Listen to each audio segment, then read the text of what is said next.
नमस्कार दोस्तों, कैसे हैं आप सब। उम्मीद है कि बहुत खुश होंगे। मैं शिवम आपका एक बार फिर स्वागत करता हूं अपने पॉलिटी के सेशन में, जो कि आपको महत्वपूर्ण संविधान संशोधन से संबंध है।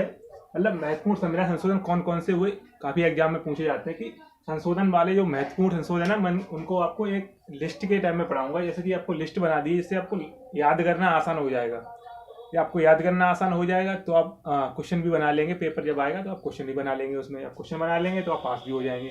तो शुरू करते हैं एक एक करके कि क्या क्या हुआ था। तो सबसे पहले जानेंगे कि संविधान संशोधन ये अनुच्छेद कौन सा है। तो अनुच्छेद 368, अनुच्छेद 368 संविधान संशोधन, संविधान संशोधन, संविधान संशोधन किसमें? 368 में। अनुच्छेद 368 संविधान में हमारा अनुच्छेद दिया हुआ है, जिससे हम क्या करते हैं, संविधान संशोधन करते हैं। हमें पता था, हमारे संविधान निर्माताओं को पता था कि समय समय पर संविधान को बदलना पड़ेगा। जब चीजें बदलेंगी तो संविधान को बदलना जरूरी है, इसलिए उन्होंने एक अनुच्छेद दिया था 368, जो कि संविधान संशोधन से संबंधित है। तो कभी कभी क्या होता है, जितने भी संशोधन हुए हैं आज तक संसद ने किए हैं। कुछ संविधान संशोधन राज्य की विधानसभाओं ने भी मिलकर किए हैं, मतलब संसद और राज्य की विधानसभाएं। कुछ संशोधन वो अलग किसी वीडियो में बताऊंगा। साथ ज्यादातर संशोधन संसद करती है, लेकिन कुछ संशोधनों में विधानसभा की भी अनुमति की जरूरत होती है। तो आइए हम समझ लेते हैं कि एक एक करके है क्या क्या। ये आप जान लीजिए कि ये जो संविधान संशोधन कहाँ से लिए हैं। South Africa, south Africa, south Africa एक देश है अफ्रीका में, दक्षिण अफ्रीका। वहां से संविधान संशोधन का ये लिया है, संविधान संशोधन लिया है। अनुच्छेद 368 कहाँ से आया संविधान संशोधन का अनुच्छेद?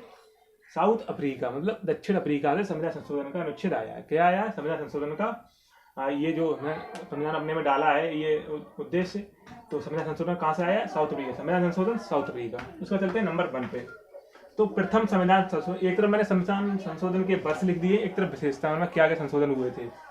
तो प्रथम संविधान संशोधन 1951, इसमें क्या हुआ था कि 9वीं अनुसूची जोड़ी गई। 9वीं अनुसूची भूमि सुधार से संबंधित है। किससे संबंधित है? भूमि सुधारों से संबंधित है। तो आपको भूमि सुधारों के बारे में हमने आपको बताया था अनुसूची वाली वीडियो में कि उसमें जो है न्यायालय में चुनौती नहीं दी जा सकती, लेकिन बाद में उस पर निर्णय आ गया था कि न्यायालय में चुनौती दे सकते हैं। तो उसमें किससे संबंधित है 9वीं अनुसूची? भूमि सुधार से संबंधित है 9वीं अनुसूची।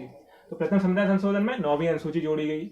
उसके बाद इंपॉर्टेंट है 7वां संविधान संशोधन 1956 में जो आया, राज्य पुनर्गठन आयोग हुआ। उसके बाद ये 7वां संशोधन हुआ। तो उसमें क्या आया?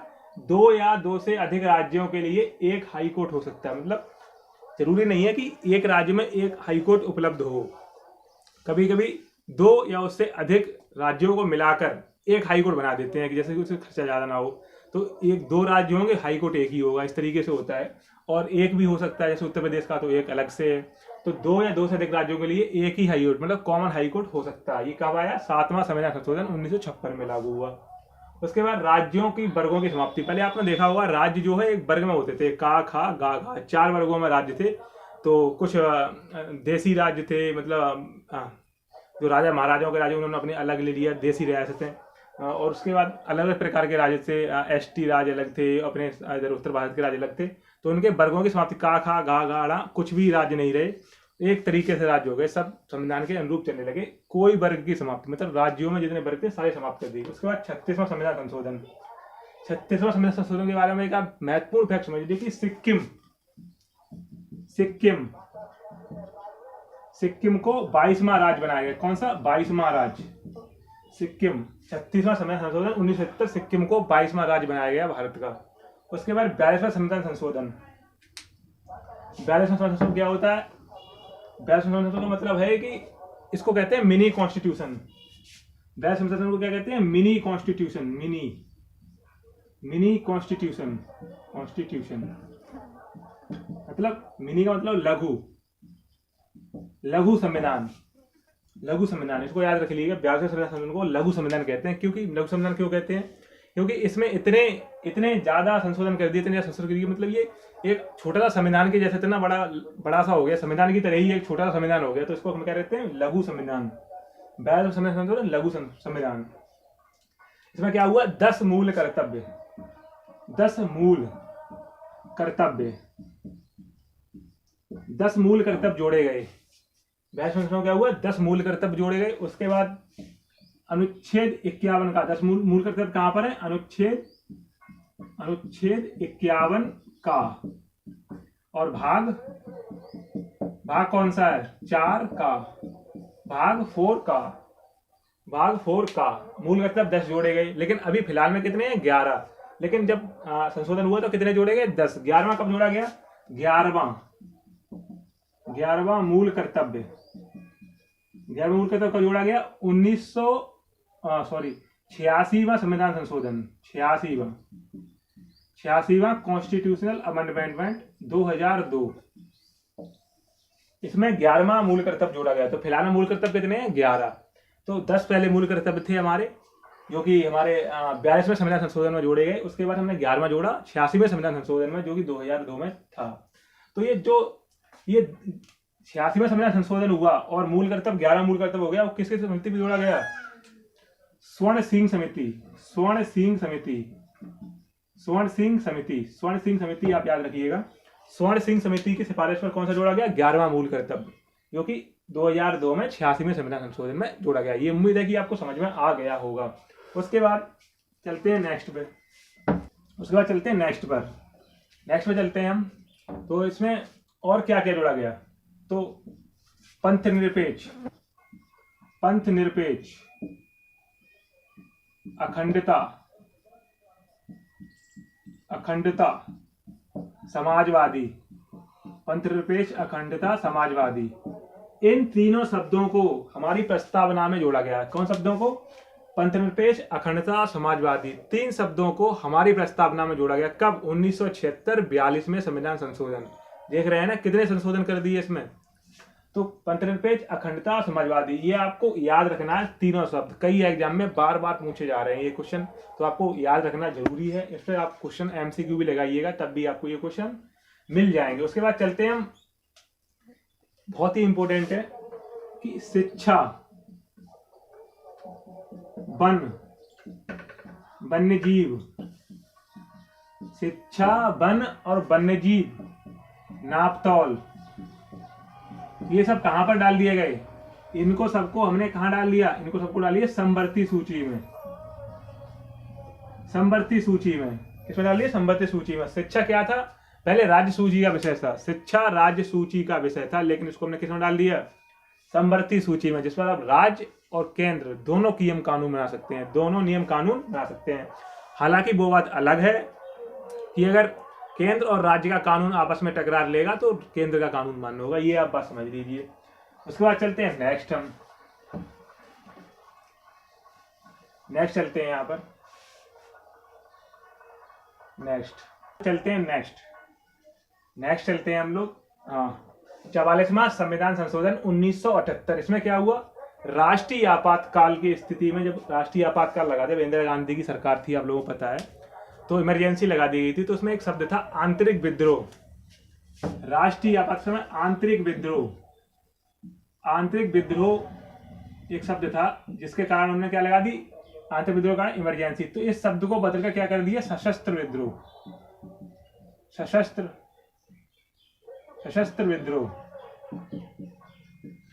विद्रोह, आंतरिक विद्रोह के शब्द को बदलकर सशस्त्र विद्रोह शब्द के किया 44वें संविधान संशोधन 1978 में। इसमें इमरजेंसी 3 कारणों से लगाई जा सकती थी: आंतरिक विद्रोह, बाह्य युद्ध और अशांति, मतलब किसी युद्ध की स्थिति हो जाए। तो उसमें एक शब्द था आंतरिक विद्रोह। जब 3 प्रकार से लगाई जाती है, उसमें एक शब्द था आंतरिक विद्रोह, जो कि हमने सशस्त्र विद्रोह कर दिया। मतलब अब लाठी बंदूक या फिर कोई हथियार के साथ आप अगर विद्रोह करेंगे तो इमरजेंसी लगा सकती है, लेकिन अगर आप किसी तरीके से आंदोलन कर रहे हैं और अपना जन आंदोलन कर रहे हैं तो उस तरीके से कोई भी इमरजेंसी नहीं लगा सकती, जो कि पहले लगा दी गई थी इंदिरा गांधी के समय में। तो चलते हैं, इसके बाद हम एक चीज और जोड़ी गई थी इसमें, वो आप भी लिख लीजिएगा। इसमें था कि जब आपातकाल की स्थिति होगी, आपातकाल की स्थिति में अनुच्छेद 20 और 21, आर्टिकल 20 और 21 निलंबित नहीं होंगे। निलंबन 20-21 का निलंबन नहीं होगा। तो क्या होगा कि आर्टिकल 44 में 44वें संशोधन 1978, 44वां संविधान संशोधन 1978 में क्या हुआ? आंतरिक विद्रोह जो शब्द था संविधान में, उसको बदलकर सशस्त्र विद्रोह कर दिया। उसके बाद आर्टिकल 20 और 21 अगर आपातकाल लागू है तो 20-21 नहीं कहीं जाएगा, बाकी कहीं कुछ भी जाए, लेकिन 20-21 आपका बरकरार रहेगा। आर्टिकल 20-21 आपके लिए, आपके पास सुरक्षित रहेगा। संविधान संशोधन 44, मतलब 44वें संविधान संशोधन 1978 में ये बात कही गई। उसके बाद चलते हैं नेक्स्ट पर, 52वां संविधान संशोधन। 52वां हमारा कब हुआ? 1985। 1985 में 52वां संविधान संशोधन बहुत ही इंपॉर्टेंट है, कई एग्जाम में पूछा गया। 52वां संविधान संशोधन 52वां संविधान संशोधन।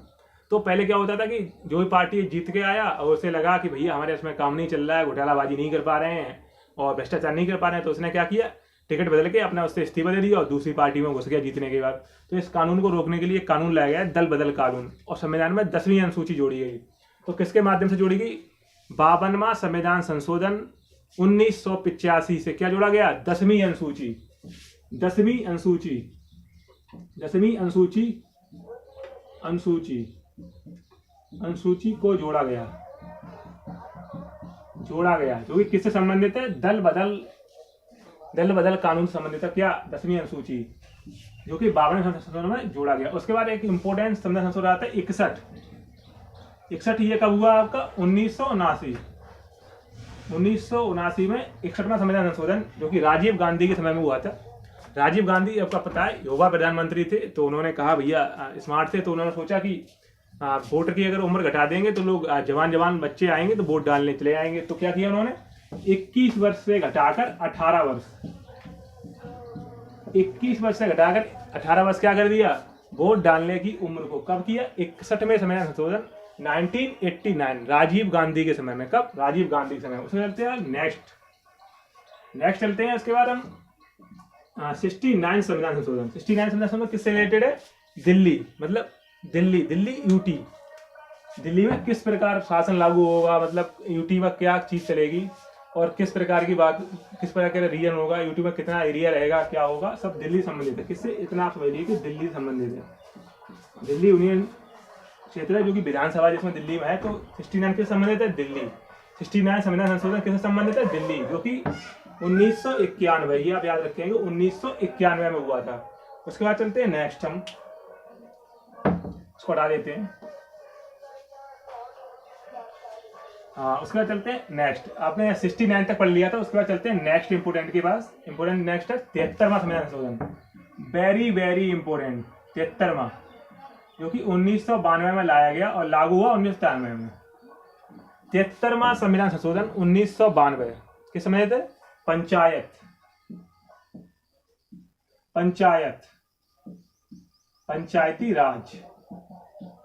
राज संबंधित है। भैया गांव का प्रशासन कैसे चलेगा, मुखिया बनेगा, प्रधान बनेगा, मुखिया बनेगा, ये सब कब आया? 73वें संविधान संशोधन 1992 कब आया? पंचायती राज संबंधित, पंचायती राज व्यवस्था थे। तो ये क्या हुआ? तो यहाँ पर लागू कब हुआ? 1993 में लागू। 1993 में लागू हुआ। लागू कब हुआ? 1993 में। 73वां संविधान संशोधन जब एक्ट बन के आया, उसके बाद लागू कब हुआ? 1993 में, 24 अप्रैल 1993। पूरी डेट लिख लीजिए, 24 अप्रैल 1993। और 24 अप्रैल को ही क्या बनाया जाता है? पंचायती राज दिवस। पंचायती राज दिवस। ये क्वेश्चन हजारों बार पूछा गया, रेलवे में, बैंक में, एसएससी में, सब जगह पूछा जाता है। 24 अप्रैल पंचायती राज दिवस, याद रखिएगा। उसके बाद इसके नेक्स्ट तुरंत 74वां संविधान संशोधन। 74वां संविधान संशोधन, जो कि इसमें क्या था? पंचायत और नगर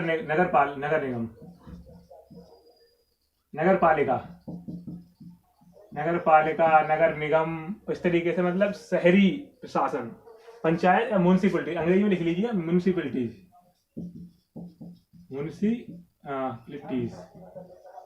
म्युनिसिपलिटी से कौन समझे? तो 74वां संविधान संशोधन शहरी जो प्रशासन होगा, शहर का प्रशासन, वो किससे चलेगा? वो हमारा कब आया? 74वें संविधान संशोधन। तो पहला किसके लिए था? गांव के लिए। 73वां और 74वां शहर के लिए। कब लागू हुआ? 1992 में आई दोनों। लागू कब हुआ? 1993 में। ये आप ध्यान रख लेंगे, पंचायत एंड म्युनिसिपलिटीज। और ये आपका अनुसूची 11, ये अनुसूची 12, इतना याद रख लेंगे। उसके बाद नेक्स्ट चलते हैं। हाँ, 74 के बाद एक इंपोर्टेंट याद रखेंगे, 91st 91वां संविधान संशोधन 2003। 91वां संविधान संशोधन 2003। 91वां संविधान संशोधन 2003। ये कब हुआ? इसमें क्या था कि जो हमारी मंत्रिपरिषद है, पहले क्या होते थे, बहुत सारे मंत्री बन जाते थे, बहुत सारे, मतलब जितनी इच्छा हुई सबको एक मिनिस्टर बना दिया, एक उप मंत्री बना दिया, कुछ बना दिया भैया। सबको लुभाने के लिए, सबको टिकट नहीं मिल पाया तो उससे लुभाने के लिए सबको मंत्री बना दिया था। लेकिन उसमें क्या हुआ, 91वां संविधान संशोधन आया 2003 में, तो क्या किया, 15% तक सीमित कर दिया आकार मंत्रिपरिषद का। मतलब जितने आपके लोकसभा में सदस्य हैं उनके केवल 15 सदस्य बन सकते हैं। मतलब अगर 100 सदस्य हैं तो 15 को ही मंत्री बना पाएंगे आप, उससे ज्यादा मंत्री नहीं बनेंगे। ये बात सीमित कर दी। मतलब मंत्रिपरिषद का आकार क्या कर दिया, मंत्रिपरिषद का आकार सीमित कर दिया, सीमित कर दिया गया। मंत्रिपरिषद का आकार क्या कर दिया गया, सीमित कर दिया गया। मंत्रिपरिषद का आकार सीमित कर दिया गया। उसके बाद चलते हैं नेक्स्ट,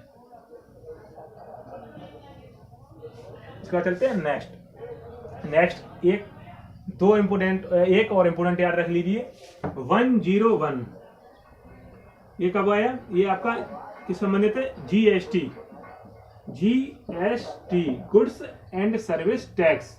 101 याद रखेंगे, 101 बहुत जगह लिखे जाते हैं, दावत में जाएंगे आप 101 रुपए लिखवाते हैं सब लोग ज्यादातर। 101 का कन्यादान की तरह लगन लिख रही है, जैसे कि 101 लिखवा दी, तो किससे याद रखेंगे, तो पैसे जाते हैं ना, जीएसटी में टैक्स आता है ना, तो वही सरकार को 101 रुपए देना पड़ेगा।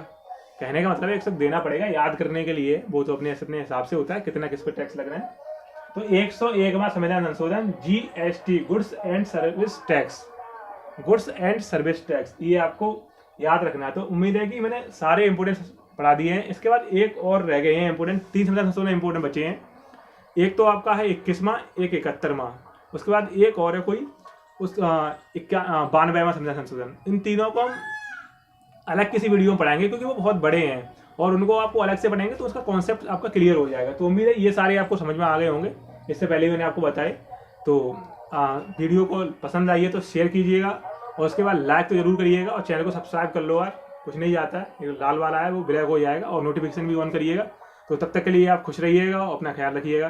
थैंक यू, जय हिंद।